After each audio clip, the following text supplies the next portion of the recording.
Willie D Live. It's Willie D, y'all, back with another episode of information and instructions to help you navigate through this wild, crazy, beautiful world. In the studio, Luenell. Welcome to Houston. Thank you. Absolutely. Did you fly here? No, I roller skated here. No, I mean seriously. Like some people don't fly. Some people take boats, and some people take buses, but you fly. You wasn't scared about all of the planes going down? I've been scared since 9/11. What I'm gonna do? Yeah. So you flew here, and everything was okay. You didn't have any trepidation about flying. You just hopped on the plane. You didn't care. No, I care, but what can I do? I got a job to do. You can choose not to fly. You can just get on your boat. No, I'm realistic. I have to be placed at certain times. I don't have the option to not fly. Yeah. Yeah, I thought about the same thing, and I actually canceled a few business moves. I was like, I'm not getting on a plane until they figure this thing out. You can die in a car on the way to the airport easier than you can fall out of the sky in a plane. Well, that's true. I mean, I'm hearing people say stuff like that, like flying is still the safest form of transportation. But, we hadn't had a plane go down since 2009, a U.S. plane go down with a fatality since 2009. Then Trump gets in office, and we have 5 go down in less than a month. How about that? Yeah. And, I'm sure you voted for Trump. I'm messing with you. You're clearly messing with me. I'm messing with you. You're clearly messing with me. Luenell, there are many layers to you that people really love. I'm talking about, and the thing about you is that people fall in love with you over and over and over and over again because you have so many layers. You're loving, you're deep, you're funny, you're loyal, and you're transparent, and sometimes you just don't give a damn. Where that come from? Is that like a reflection of how you was raised, or your upbringing, your experiences in life, or a little bit of both? I think me not giving a fuck is sort of almost a defense mechanism, because if you give a fuck, a real fuck, then it can hold you back. I don't want to say this, so what are they going to say, or what are the repercussions? And because I'm not really industry tied, I'm not under contract to any show or any company, I don't run the risk of being reprimanded, written up, fired, or anything like that. I basically work for the people. And as long as the people still want to hear what I got to say, I can't be fired. If one place don't want me, someplace else will take me. So that gives me a certain amount of freedom. Plus, being raised in Oakland, California, you develop a bit of a thick skin, and that gives you a lot of don't give a fuckness there. And then the mentors, the people that I looked up to, Paul Mooney, Dick Gregory, Richard, people that didn't give a fuck as well, and really did say what was on their mind.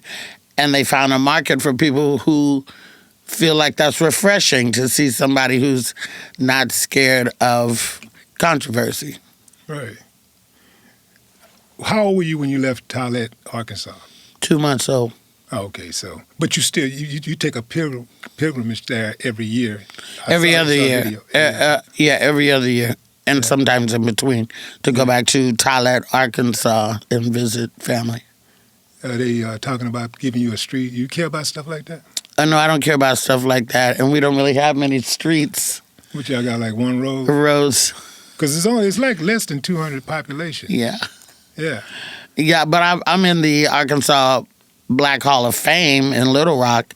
That was important. That was a really big deal, and that was unexpected, and I'm excited about that. Yeah. That's history that my grandkids, when I have them, or nieces and nephews, can always go and see and point out to the family in the future. Yeah. What was it like growing up in Oakland? It was good and bad, you know. It was good because a lot of music came out of Oakland at the time that I was coming through Oakland. Grand Central Station was being formed. Tony was being formed. The Edwin Hawkins Singers were popping. The Pointer Sisters, Hammer, Too Short, you know, Lenny Williams, Tower Power, Sly Stone, all that came out of Oakland at the time that I was in Oakland. And Black we Panthers, had... too. Yeah, and we had the Black Panthers, which I was just about to mention, who were doing really good things, like having food programs for the kids that were underprivileged, and programs to walk women to classes on college campuses so they wouldn't be alone, assaulted and stuff like that. That was great. You know, it was bad because there were, you know, huge drug wars and Felix Mitchell days and stuff like that. There was always drugs in Oakland. Most of the time that I grew up in Oakland, there was always drugs in Oakland. And a lot of the stars used to come to Oakland to get them. I won't name names, but I'm sure you know who they are. I don't know who they are. Go ahead. I'll tell you later. Yeah. Okay. All right. That's fair. You know, that's the strange thing to me about Oakland, because I've always admired the people in Oakland for standing up for what they believed in. But that's a strange duality when you look at the violence in Oakland, the drug dealing and stuff like that, the stuff that has decimated our communities. And then you look at the people, the activists. I mean, the activism is second to none. Yeah. When you look at that, you go like, wow, man, Oakland has a rich tradition. But it seems like this, you know, the street part of Oakland at some point overtook, you know, the activism part. And I think the government played a huge part in that, because I was reading up on some stuff about the Black Panthers a few days ago, and I did not know that these uncivilized mutts went inside. This is the Oakland Police Department. I did not know that those uncivilized mutts went inside of the Episcopal Church, and the day before the free lunch program was to begin, and smashed all the food and urinated over it. This is the food for underprivileged kids, needy kids.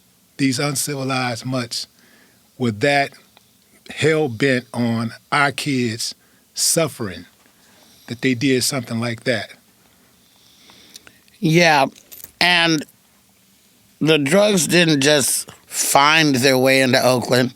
They were, you know, planted there in mass, and there was a whole, you know, COINTELPRO situation. There was police brutality was rampant, from busting in your people's doors to beating Tupac in the street. You know, we had a huge crack problem when it did hit. Even Huey Newton got caught up in that, and myself, and a lot of other people. Some people made it out, some people didn't. But it was massive. School teachers, bus drivers, postal workers. You know, it was like when COVID came down and spread. It was like that about crack in Oakland. When you say you got caught up in it, on which side? On the using side and the distribution side a little bit. Wow. And how did you shake it? I fell in love.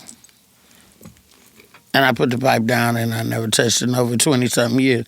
Because I just was lonely and had a lot of money. And, I mean, not a lot of money, but I was doing a lot of shows in Oakland, so I had cash all the time. And then my neighbors they knew that, and they were friends of mine, and would be knocking on my door. And there was a time in Oakland, nobody would come over your house unless you had a rock. Like, you couldn't even get no company. Nobody was coming over. And you just get caught up. You know, it's 12:30. You got a pocket full of money. You done got off work. Nothing to do. Who can I call? Oh, I'll call the dope man because he'll come over. Wow. So then you just get caught up. But I never got caught up to where, like, I looked like I was using or missed shows or anything like that. I had enough wherewithal to still pull myself to go out and get more money so I could, you know, buy more dope and shit like that. But I don't throw stones at nobody who did, because it was just a mess.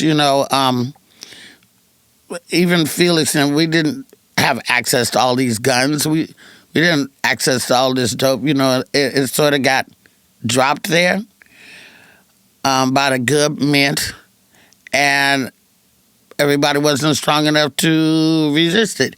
You already got an impoverished city that doesn't have enough youth programs, don't have nothing for the kids to do, don't have enough jobs, don't have enough ways to make money. But the dope man was riding good and eating good and doing stuff. And, Felix did a lot of good stuff. He did, he fed people too, and he paid people too, and had holiday programs and stuff like that too.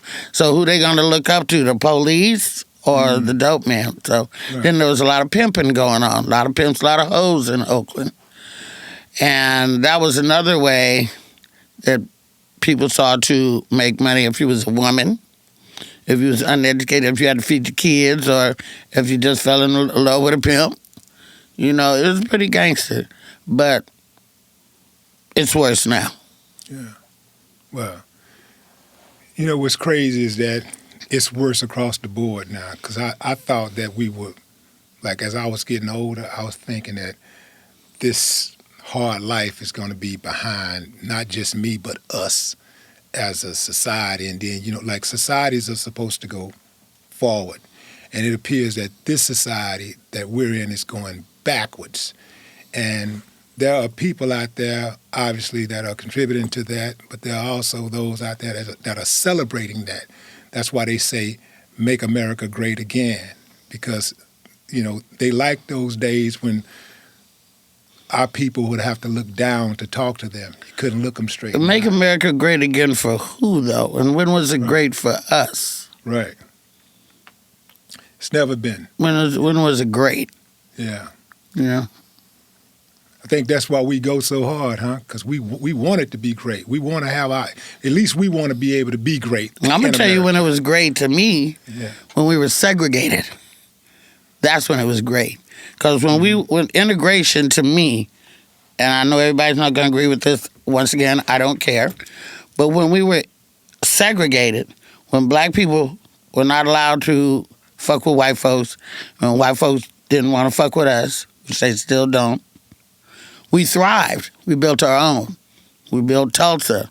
We built Oscarville. We built Seneca Village. And we had our own airports, had our own gynecologists, had our own doctors, had our own photographic studios. And as always, when you couldn't keep the white girls from running across the track trying to get to the brothers, and the brothers found out they could run back across the track to the white girls. And then, as Paul Mooney used to say, I think some of them thought they had the complexion for the protection, but they did not. And in many cases, it was the testimony of a white girl that got the whole city burnt down. So, I feel a certain type of way. I know it's not a popular way of thinking. We should all be together, but why you want to fuck with somebody who don't want to fuck with you? Right. Why do we want to do that? I don't care. If they segregated us, well, if we not segregate, I don't want nobody to segregate me, but if we were to pick up and move to Ghana, how much better would our life be? If we were over there in black communities that were thriving and protecting our legacies and protecting our elders and stuff. We've been so brainwashed over here, We don't even have a language. We don't even have a Jesus. How many black people have white Jesus up in their house? I had an experience with my uncle. He was like, at that time, about maybe 72. I walked in his house, and I saw this picture of white Jesus, and I knew it was going to piss him off, so I started acting like I was going to take it off the wall. I was like, what is this doing up here, man? And I went to try to take it. You better not touch that picture, boy. And this is a upstanding black man, a proud black man who didn't take nothing off of nobody. A proud, brainwashed but black man. he was a dude that was he was brainwashed at least at the minimum to that fact that picture of that white Jesus was, it meant something to him. That's wild because if you read the Bible, it clearly is in contradiction to that picture. Right. So what are we doing, Unc? Be careful now. My Unc died. Well, then he know what I'm saying anyway, don't he? He actually would have loved you. He would have loved you because he loved my music, and it wasn't too many old 72-year-old dudes riding down the street bumping bald head hoes. So I'm very popular amongst the uncles. How did you find comedy though? Like when at what point in your life did you say, I think I got it? Did somebody encourage you? Did you hear it from other people? Or was there something, a voice in your head said, I think I can do comedy. I'm finna go out and try it. I really never even thought about doing comedy. It was never on my to-do list. I wanted to be an actress. I spent a lot of time watching television and fantasizing about movies and stuff like that. And then I used to sing a lot when I was in a choir in church and sang after that in musical plays and things like that, theater. But comedy wasn't on my radar. But I think I have a funny family. Like my family is funny. My siblings are funny. They're not funny all the time. They're not funny to other people maybe, but amongst us, we're pretty funny. And maybe I inherited that from my father, who I have heard was very funny. I didn't know him. He got murdered before I was born, so I didn't know him, but maybe that's a trait that I got, genetically. I had people I think found me amusing in the way that I said things, I guess. And then I had a roommate who was dating a comedian, and he would be at the house all the time. And I'd just be talking my regular trash. And he'd say, you're really funny. You ought to come down to my comedy club. This was when I was living in Long Beach. And I was like, come down to your comedy club and do what? And he says, if you come down there, I'm going to put you on stage the minute you walk in. I was like, yeah, okay, whatever. And I didn't think about it anymore because I don't tell jokes. I'm not a joke teller. You saw the show last night. I tell more like stories and ideas and thoughts and stuff. And so, I guess in the back of my head, I was thinking about what he said. And just one night, me and my girlfriends were sitting on the balcony in Long Beach, one of them hot Long Beach nights, and pitcher full of margaritas and whatever. And I had thought of a story that I thought was really funny that happened to me, because most of the stuff that I talk about has happened to me. And so I said, let's go down to this club and see what this guy talking about. I don't know.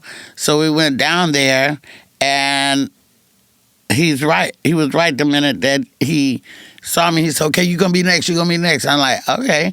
I didn't really have stage fright because I'd been doing theater, and it was a small club, and I wasn't worried about it. I've always been pretty confident in that way. And so he put me up. I went up on stage, and I told this little story that had happened to me, and the people loved it, and I got great response. Then when I stepped off stage, this man came up to me, and he's like, you funny little bitch. I was like, all right, thank you. And he said, you need to come to my club. And I'm like, what's your club? And he gave me a card. And that was the late, great Robin Harris.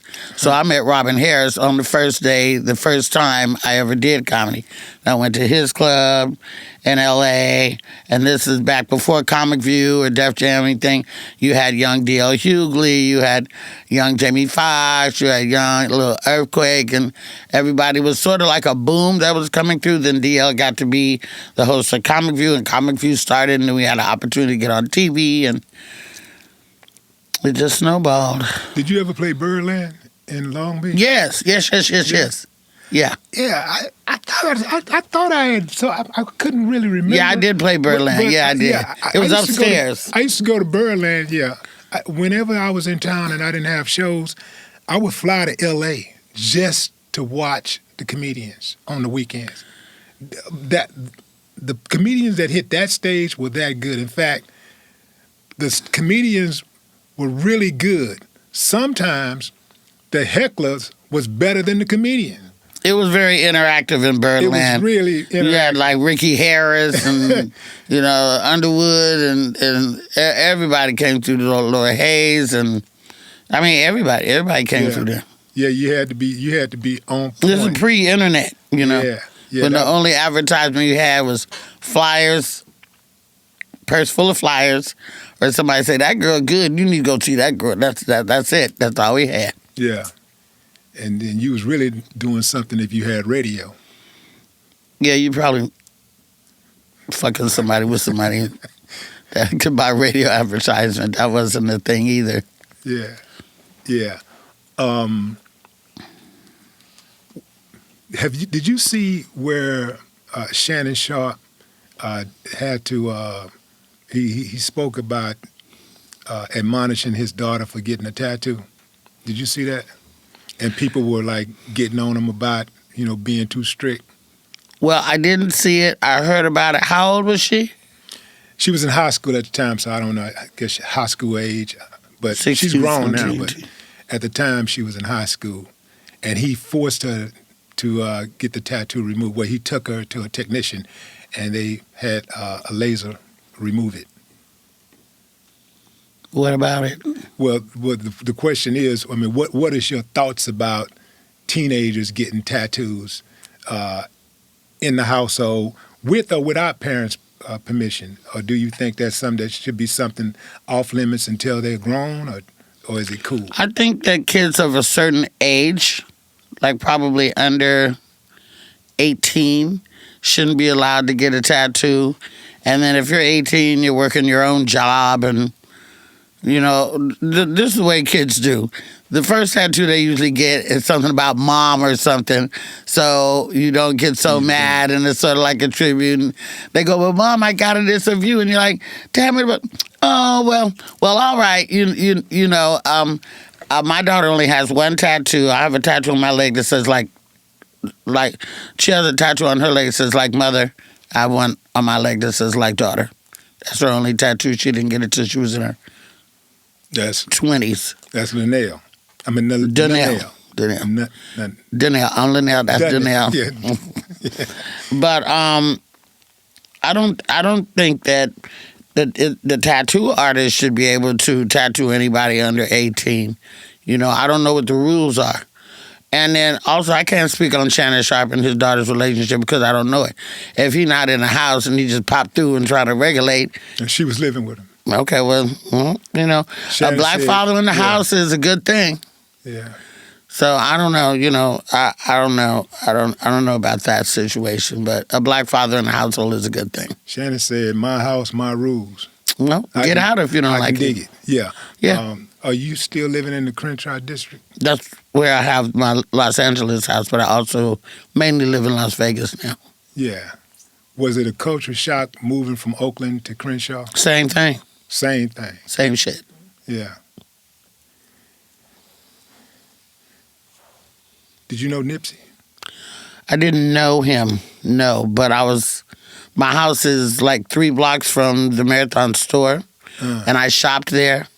I knew people in there. I bought the $100 vape. All my Crenshaw gear is from the original Marathon shop. My hoodies, my hats, all that stuff. But we kept missing each other. Like he'd do an in-store about Slauson Boy CD, and I would come because I had a CD too in the same record store, and I'd just Miss Nipsey, and so I never met him. Y'all would have absolutely clicked. I Yeah. fantasize about that all the time. I do know his brother Black Sam. I do know Samantha, his sister. I've flown on a plane with Granny Hussle and his mom before. but I never met Nipsey, and that's one of those things that hurts me. That I never met Pac, and I knew everybody in Digital Underground was in Oakland. I never met Pac, I never met Nip, and that bothers me. Yeah, yeah. Nip was a good dude. I was when I caught wind of his death, I was just floored. 'Cause I'm thinking like, out of all people, why Nip? You know, Nip was doing what we say we want black men to do. You know, he was doing the work in the community. He was a loving father. You know, he was a great friend, good businessman. He was a builder, not a destroyer. And for all the cultures too. Yeah. Because you know he had the Latin flavor and fan base as well as black folks. That's why he went through all those different neighborhoods on the marathon final lap, victory lap, so to speak. Yeah. It was. I mean, it's. But don't all our mentors get murdered? Where were you when you found out about his murder? Unfortunately, I was in Vegas. I had to come back the next day on Monday. He got killed on the Sunday, 3 o'clock in the afternoon. Mm-hmm. I was in Vegas. I had to perform that night. I played Grinding on My Life on stage that night. We played a video on stage that night, and I was like in shock. My daughter is the one who called me, and she said, Mom, Nipsey got shot. And I said, what do you mean? What do you mean he got shot? She said, at the store he got shot. I said, oh, God. She said like 6 times or whatever. I said, oh, God. You know, he's going to be okay. He'll be all right. I'm calming her down. You know, he's going to be all right. You know, look, Pac got shot 6 times and lived. So I'm like, and then she called me back about an hour later and told me he was dead. Then when I came home on Monday, my whole neighborhood was a mass of mourners and helicopters and flowers and candles. The whole blocks, and it was just massive. And me and my daughter went straight from the airport. She picked me up and went straight to the airport to the Marathon store and was out there grieving with everybody else. It was just unbelievable. And when I go back to L.A. and I pass it now, never do I pass the Marathon shop and not look over there and remember going to Master Burger, remember eating, remember going over there, remember all the activity that was there, and it's all boarded up and gated up now. And I just look, and that's one of the things you wish you could undo that day. If we could just undo that day. Yeah. Yeah. What was your reaction when you found out that old buddy got found guilty? Well, first of all, he's lucky to have got off the streets because it was only a matter of time. I'm sure you know there was retaliatory kickback immediately. He was not going to live long on the streets. That's a fact. And when he got arrested, and when I seen him, all I could just do was be disgusted. I'm like, you're a pathetic piece of shit. Not only did they... Well, his nickname was Shitty. Well, he lived up to it. Yeah. But to, shoot somebody like that after he had scoped out the whole shit, because, I did a deep dive and who was strapped and who wasn't and why they wasn't, why they wasn't. And then to kick him in the head... Yeah. I wanted to kill him myself, It's beyond it. It's like the birds didn't even chirp the same no more in my neighborhood. You had birds on a telephone pole. You hear birds in the morning. It's like they didn't. And those helicopters flew 24 hours in a circle for 6 days straight. So it was helicopters in the day, helicopters in the night. Even after they got him, because it was a hot spot. That corner was a hot spot, That's why the alley is blocked off now. There's a lot of stuff went down over there. And, look at the city. You have Michael Jackson had a funeral at the Staples Center, and then Nipsey. That's how much everybody was brokenhearted. It was the worst. Yeah. And then, you ache for the kids. You ache for Cross. You ache for Imani. And you totally ache for Black Sam and his mom and his dad and Lauren. It was just horrible. It remains horrible. It's the worst. Yeah. Yeah, that's one of the greatest tragedies that. And you got to spend time with him? I did. We used to talk crypto, when he first he had gotten down with this crypto company. I can't remember the name of it, but he first got down with them, and he wasn't really up on the other. But did you know about how his merchandise had the tag? It was like you could take your phone, and if you bought certain stuff, you could take the phone and put it on the tag, and the tag would play a new video on the phone. It was like some kind of new innovative shit. He was just so far ahead of the game. He was very innovative. Yeah, only his mind was brilliant. He was one of those people just. Yeah. Who raised you?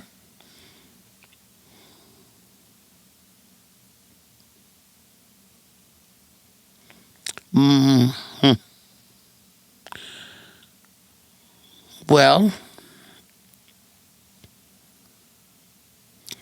there's people I was in a house with, and I say the streets raised me, but I was taken care of by my aunt and my step uncle, her husband.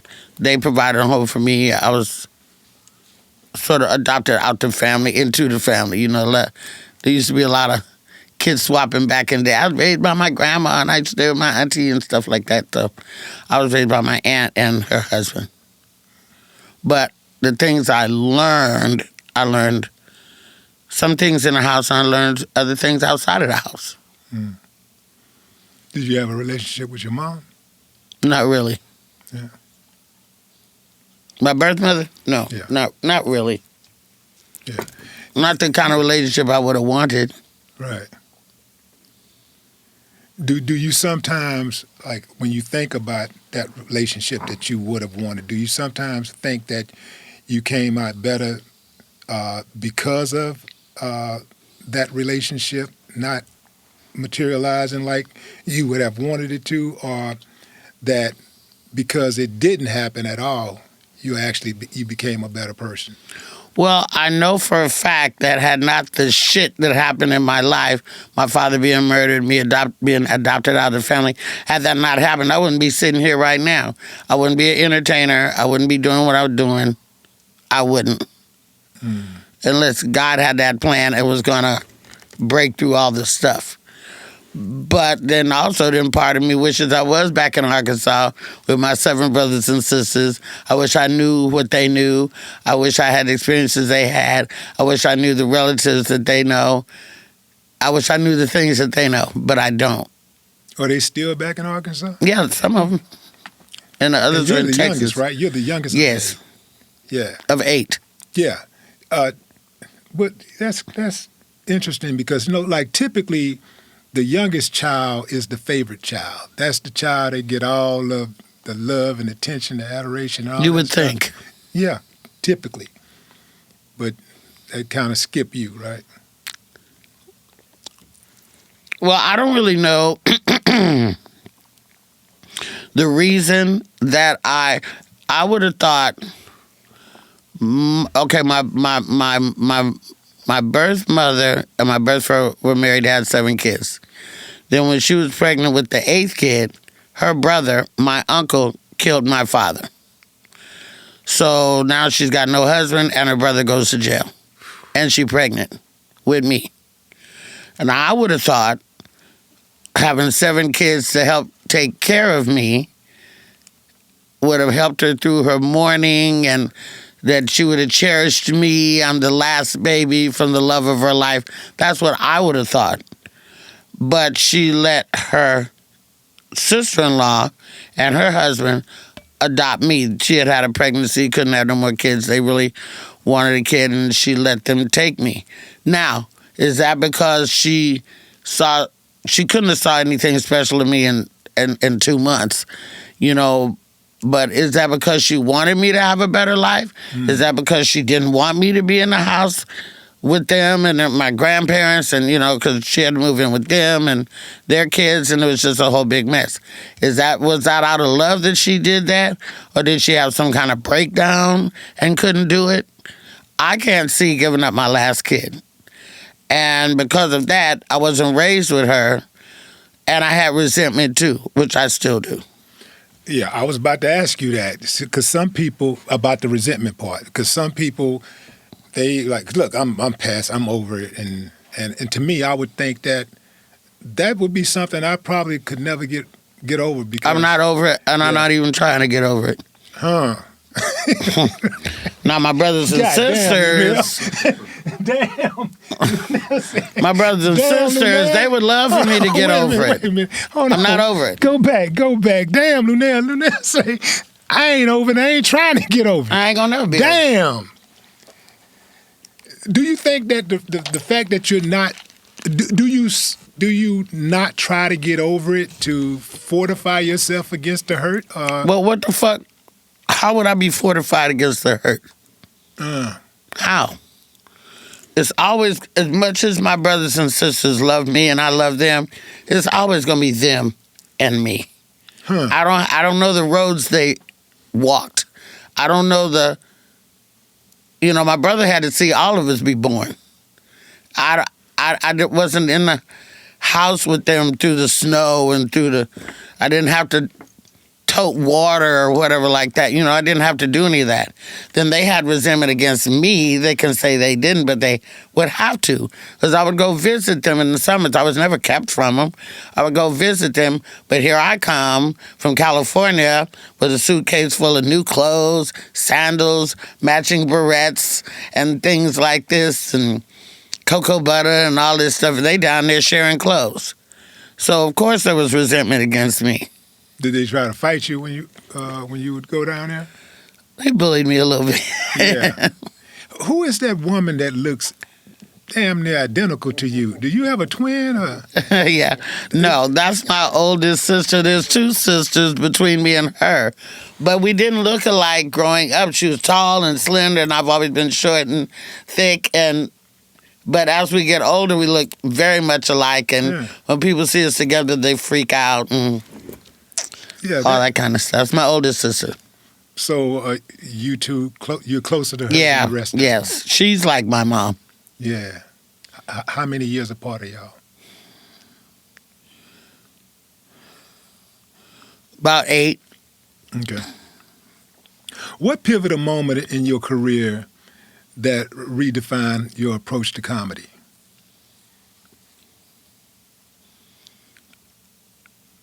It wasn't the money. I think it was the love.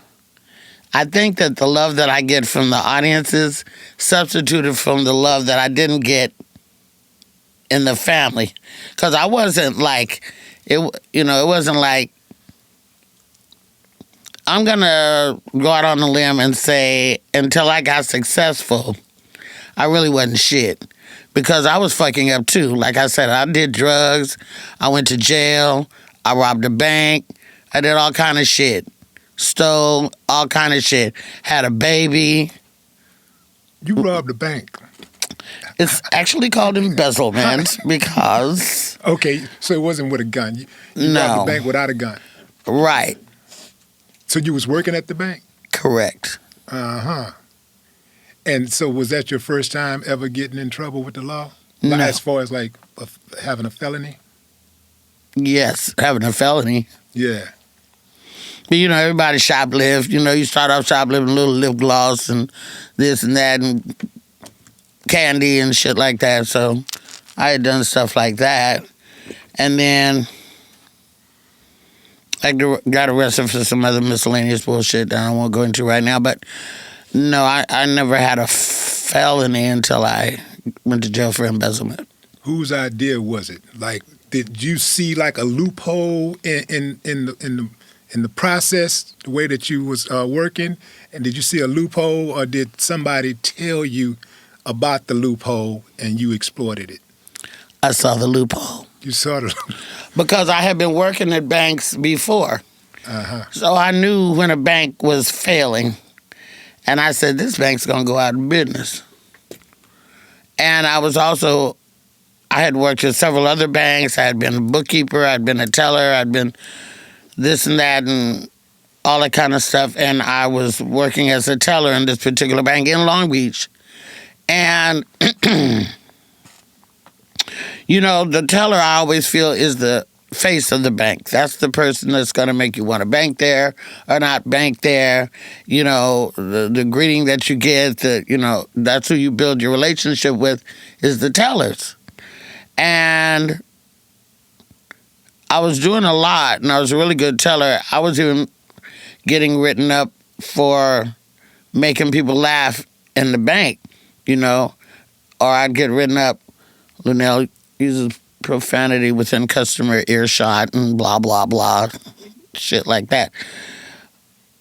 So then you do this, you're this great person, you do all this and get this fucking check for, now this was, 20 years ago, for like $250. I'm like, this is some bullshit. I'm really working my ass off in here. And then the loophole, they let me in the vault and they let me start balancing the vault with this other girl because you don't do the vault by yourself.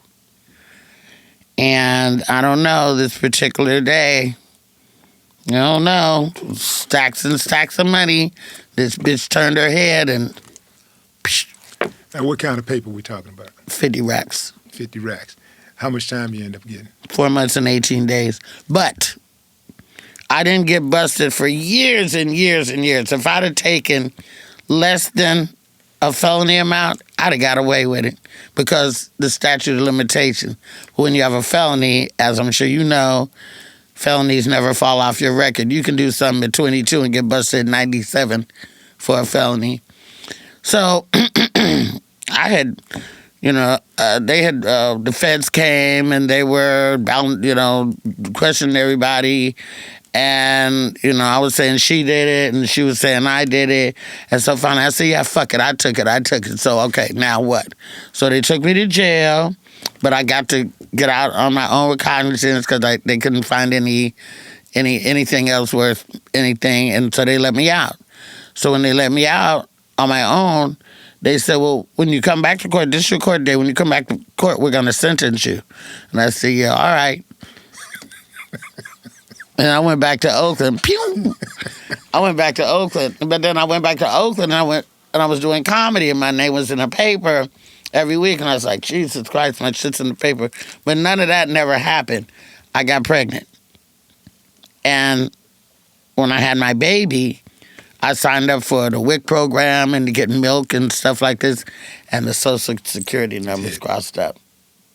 And they came and got me up in the Bay Area and took me to jail up there and held me for 10 days and extradited me back to L.A. And because I didn't use a gun and I didn't threaten anybody and it was white-collar crime, they couldn't give me prison time. They gave me a year, but if you got like 364 days, you're going to do county. You're not going to go to the prison. So I got a county year, let's say. So I did 4 months and 18 days. Yeah. Where were you when they came and got you? In my living room, in my pajamas, I just fed my baby, was watching Young and Restless. When it finally went down, were you relieved? No. You wasn't relieved? No. I never could imagine myself like really being a fugitive, I mean, I was sort of like on the run for sure. I was nervous about that all the time, but who wants to get caught? Who wants to go to jail? I would have been great to never go to jail. You don't want to get caught, but you do want peace. Well, I got it now. When you running from the police. Yeah, because they could have got me now. They coming. They could have got me now. Yeah. In the middle of my success. Right. So, no, I wasn't relieved, though. Fuck that. No. I was mad. I was heartbroken. I had a new baby. I was devastated. I didn't even talk for 2 months. As much as I talked. I remember the jail cell window's only this big, And you look out and stuff. And I stopped looking out the window, too, because you could see people catching the bus, see people drinking coffee, see people pushing their strollers. So I didn't even look out the window That's no more. crazy. Because when I was in the county for something similar, Yeah. I never looked out the window. No, you don't want to look out the window. No. Yeah. And and I didn't. People said, "Much as you talk, you didn't talk for 2 months." I didn't talk for 2 months unless you were a CO, and I had to answer you. And the ironic thing was, the jail, Twin Towers. Do you know jail system in L.A.? They have I'm not really familiar with it. Before Twin Towers Correctional Facility, where I was incarcerated, was built, there was a raggedy ass jail called Civil Brand in L.A. Now, Civil Brand was so raggedy, they built Twin Towers. But in between closing this one and opening this one, the movie The Rock, that was just on TV, that I'm in, filmed inside of Twin Towers Correctional Facility. So now I'm in jail and in a movie that was filmed in that jail. And some of the CEOs knew who I was and were like, "Campbell, what are you doing here?" I'm like, "I don't know. Let me the fuck out." Shit. What kind of favors did you get, if any? I didn't get favors. I earned favors. Like, I'm educated, so I would write letters to the judge for commissary for bitches. You know what I'm saying? They were illiterate, they were crackos, all this kind of stuff.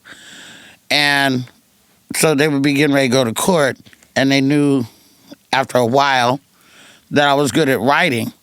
So I would write letters to the judge for them for commissary. But I didn't get no favors. If your life was a road trip, if your career was a road trip, what would be the most memorable pit stop along the way?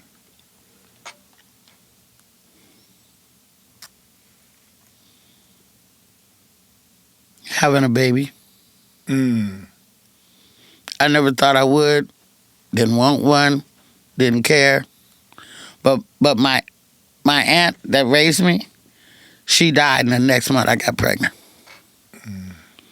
I think that was a life changer for me, because then you have to think about somebody other than yourself. I'm a mom now, and I don't have a mom to rely on to help me.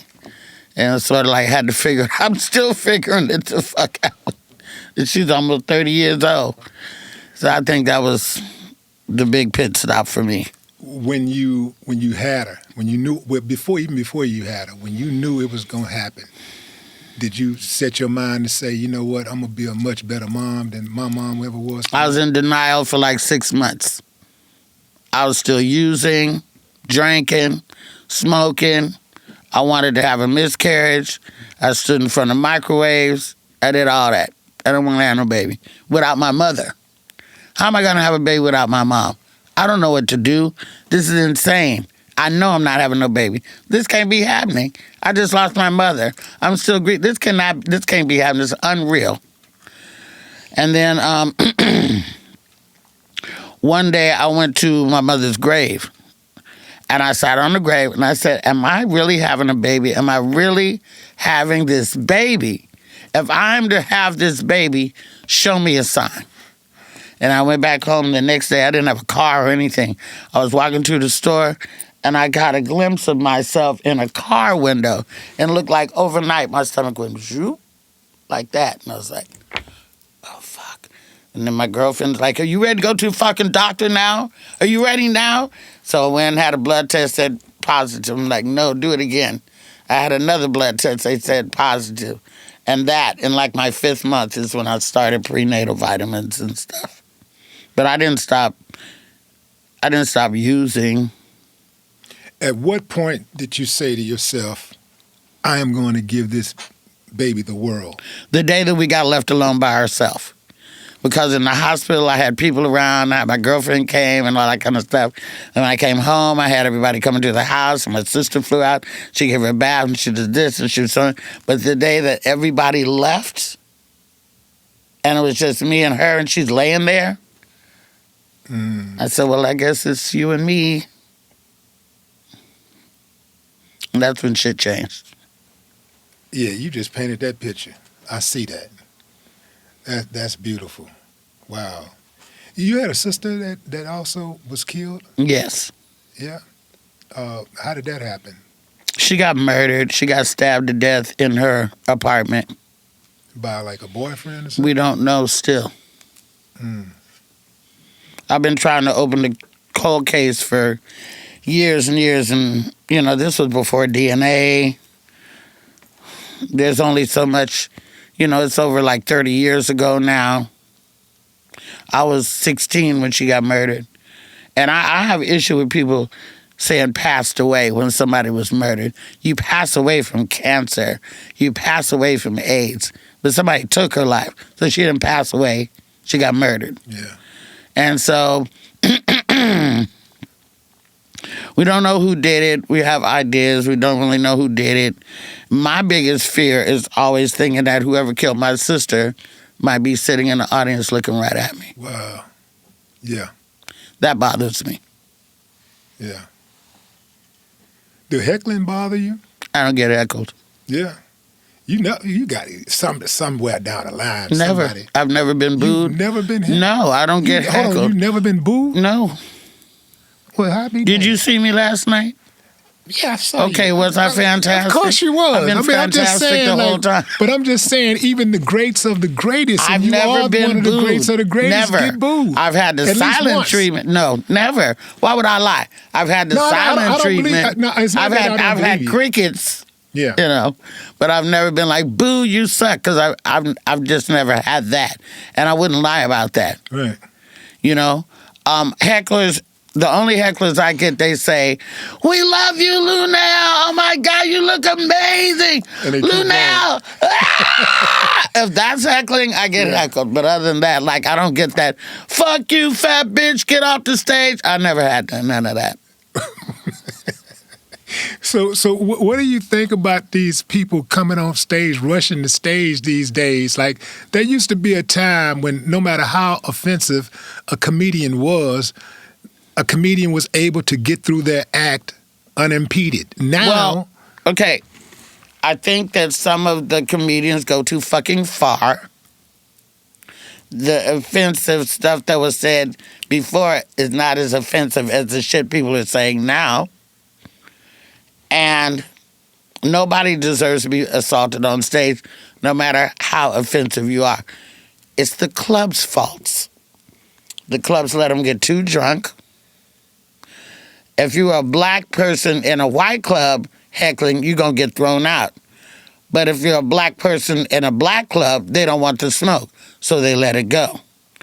Clubs do not secure comedians. We're the most unsecured entertainers in the world. If you're a rapper, if you're a singer, there's sometimes distance between the audience and the entertainer. But in a comedy club, they'll jam-pack people in there to where they can reach out and touch your feet on stage.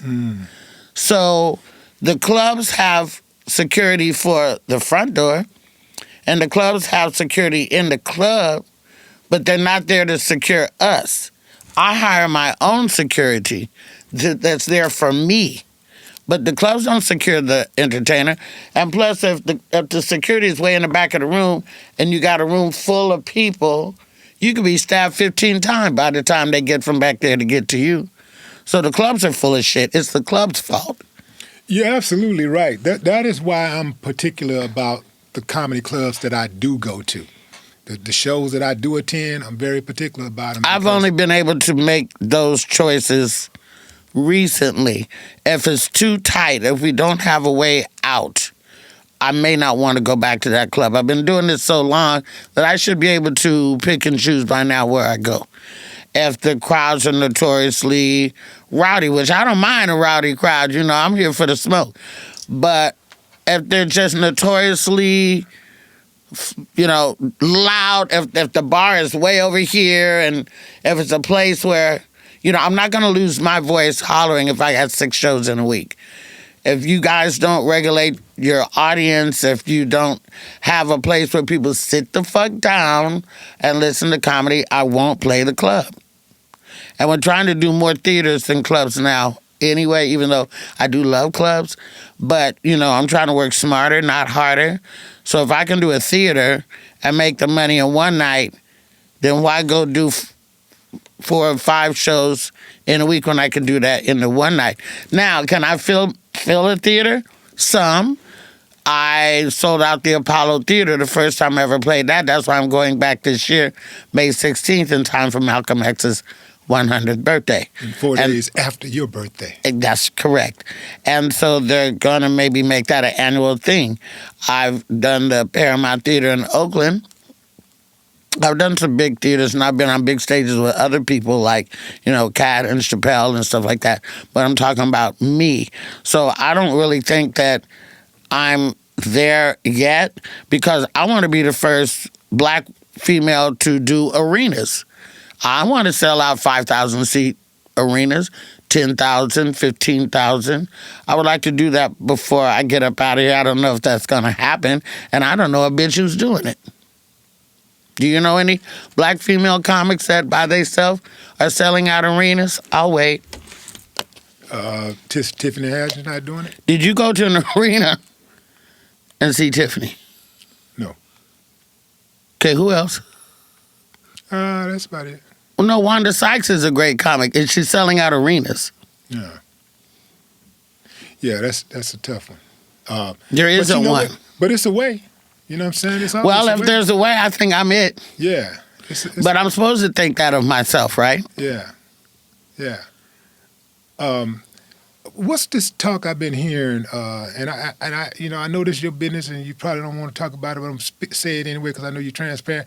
What's this? What you run around with all these young boys? They've been talking about you in the industry, running around with these young boys. What have you heard? Well, I just been hearing things like, Luenell out here with these young boys, like messing with these boys. I can't choose no man, young or older. It's about the men who choose me. You understand? Right. I don't go out, stalk. I like young guys. They're fun. And they like me because I'm fun. And I like older guys, too, if they're fun and active and fun, But I don't want to be a nurse, and I don't want to be a purse. So it's very slick who gets to me anyway. I talk a lot of shit, and all this type of stuff, but I fuck with whoever fucks with me if I like them, If a young guy likes me, we can have some fun. I lead a very nice life. I have a lot of fun. If an older guy likes me and he can hang, but you got to be okay with our dinner getting interrupted. You got to be okay with people asking you to take pictures of us.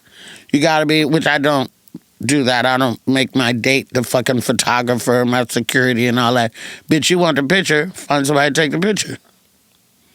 I don't know. I don't know what you've heard, but it's... I've heard from you. I'm talking shit from your show. That's you when you was talking shit yesterday. That's what did I say? That's what that's from, What did I say? No, you was just talking about how, you'll pull up on them boys, you know what I'm saying? Well, yeah. Okay, I'll pull up, I'll shoot my shot, but it's only if they shoot the shot back whether I got any action, Have you ever shot your shot in a DM? Constantly. Yeah. I did that last night. What's a typical DM from What's up? From somebody that you're interested in? What's up? Mm-hmm. Just like the dudes do it, huh? Yeah, what's up? Yeah, that's what's up. Or I smelled you last night. You smelled amazing. What was that cologne you were wearing? Or you so cute. How you doing? Something like that. I ain't got no game. Yeah. I saw that you have a residency in Las Vegas. You still there? In my fifth year, I just signed for 2 more years. Jimmy Kimmel's Comedy Club, every Sunday and Monday night at 10 p.m. Every Sunday and Monday night, 10 p.m. Yeah. Vegas. Yeah. That would be fun to do in Vegas. Yeah, a lot of people say they have residencies in Vegas. They don't. Mm-hmm. They have limited engagements. Right. I've been there for years. That's a residency. Eddie Griffin's been there for years. That's a residency. Mm-hmm. But when you come and you do 8 shows, that's not a residency. That's a limited engagement. But if they want to call it a residency, fine. But I'm like, girl, you ain't got no residency in no Vegas show. Well, thank God you got it, and thank God for Luenell, and thank God for all of the work that you put in. What's coming up? And hey, congratulations on the special, the Netflix special. Thank you. And how was it working with Dave? You know. Well, that was really a lot of fun. He's a very, very fun guy, and he's another one who don't give a fuck, you know. And so, I mean, I didn't pick Dave. He picked me. Yeah. You know, I met him at the Montreal Comedy Festival, and I didn't think he was paying no attention to me, but he was talking to me like Mooney used to, and I was sitting at his feet.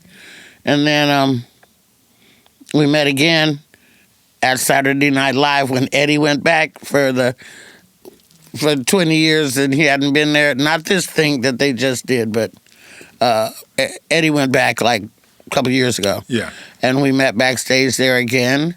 And then I got summoned to come to Yellow Springs during the Corona.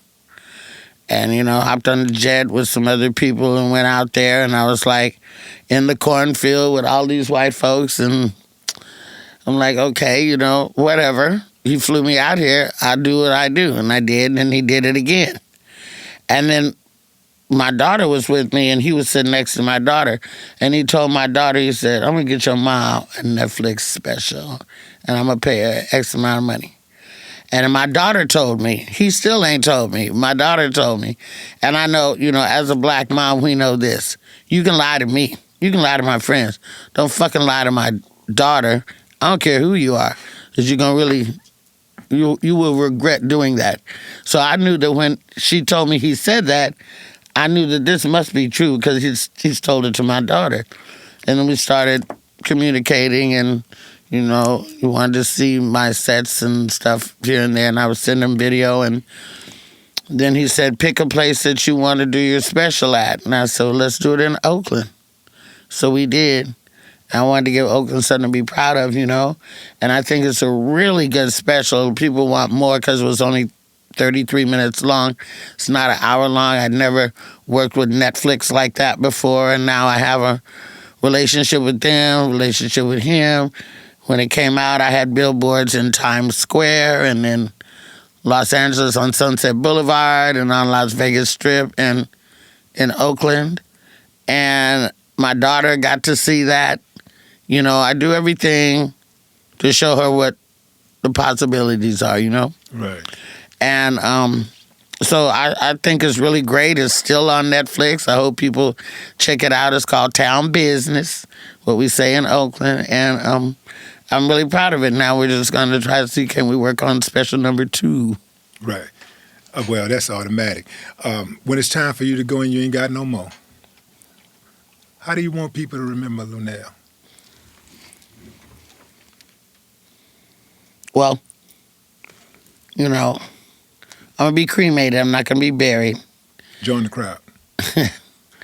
I think it's stupid to spend all that money on like a jewelry box to bury in the dirt. And plus, when Katrina came and them graves started floating up, I said, oh, no. No. We're not doing that. So I'm being cremated. If I had a tombstone, though, I would like something like, you know, here lies a real one. She sure had some good pussy. I don't know, something like that. This bitch sure had some good pussy. It's a shame she gone. Damn. Should have hit that one more time for the road. I don't know. Damn. Whoa, man. Luenell, it's been a pleasure. Thank you for coming. And thank you for having me. I've watched a lot of your interviews. I never thought I didn't even know I was on your radar. That's why I was like, what? You remember you reached out and like, yeah. You want to interview me? As a matter of fact, let me ask you this. Yeah. What made you want to interview me? You, just your essence, you know, like what just happened. Magic just happened here. And every time I watch you, like, you never fail to amaze. And it's not always funny. Sometimes it's deep, you know? Right. You know, I'm not funny all the fucking time. I don't see no wedding ring on that hand, Willie. What's happening? What's happening? What's up? You know, what's happening? What's up? You ain't scared nothing over here. I ain't scared. Don't be scared. You scared, go to church. I got another night in town. Don't fuck with me. Yeah, you know, Yeah, I better go ahead and say this right now before she knocked my head off. Oh, you got a girlfriend? Yeah, I got a girlfriend. Sorry, Miss Willie D. girl. She ain't gonna play that. But anyway, absolutely, I'm flattered. I'm just asking. I'm flattered. I'm not even serious because it's hard to have a relationship anyway. Because look, I'm here in Houston. I could fall in love, but I'm flying away tomorrow. I could go to Chicago, fall in love with somebody else there, fly away the next day. But it seems like to me you're not trying to fall in love. It seems like you're trying to fall in bed. No, I want somebody to fall in love with me. I've had enough bed. I've fucked enough for everybody in this room. But I would love for somebody, to love me. They need to go first, though. You love me first. Let me see if I can love you back. No, I have an icebox where my heart used to be right now. So that's it. You have to be a cold motherfucker to get in my bed right now. Yeah. I just like to flirt. Me and my cousin, who's on the road with me a lot, we just like to flirt and talk shit and stuff like that. But if somebody is sincere and finds the charm in me and wants to get at me, they could probably melt the icebox. But motherfuckers don't put in time no more. They don't want to invest. They want instant gratification, just like they want stir-fried noodles or some shit like that. And it's going to take some work to get me to take somebody serious. Let me know they're serious. 'Cause I got a very big world that I live in. And I have a very tight circle. And you got to get through that circle to even see what the panties is doing. When you start using adjectives and stuff, I got to watch you. I don't know what you're going to say next. What is this, on PBS or some shit? No, what the fuck? Say, what are young women missing today? Like a lot of women are having a struggle, maintaining healthy relationships. What are they missing? What do you believe that the number one ingredient they're missing? I'm definitely not one to give advice because they don't listen anyway. That's one thing they don't do. Nobody's listening to nobody. Nobody wants advice. Everybody thinks they know everything. But I just have a hard time with these girls wanting to live an Instagram life. They want to live everybody's life that they see. They don't value men like these men in Texas and stuff. Okay, no, they may not drive a Benz. Maybe they drive a truck or SUV or whatever. But maybe this motherfucker could build you a whole house, the house that you dream of. Maybe they have acreage and, they could farm or something like that. These girls don't want that. They want some shit they see on TV. And you're missing a whole bunch of good guys. My husband that passed away, he was an electrician. Okay, but he worked for a master electrician. He worked for himself.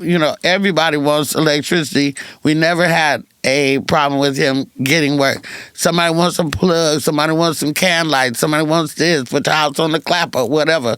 But being that he was a independent guy and had a trade, remember when people have a trade, he could travel with me. He could do what he wanted to like that. So I'm more interested in people having a career, not necessarily a job, if they want to fuck with me. Because if you can't travel with me and we go do fun stuff, then I'm always going to fly away from you. And then things happen, Yeah. If you could change one thing about men, what would it be?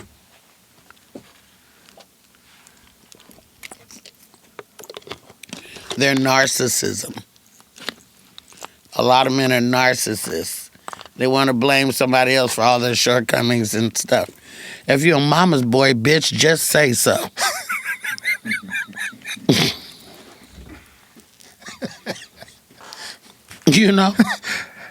No more talk. Thank you for coming on the show. Yikes. Okay, stay out. Don't block your comments because I don't want to. I don't want to get my feelings hurt, but you asked me. We got to have the comments wide open for you. No. They're going to enjoy. I'm sure they'll be favorable for you.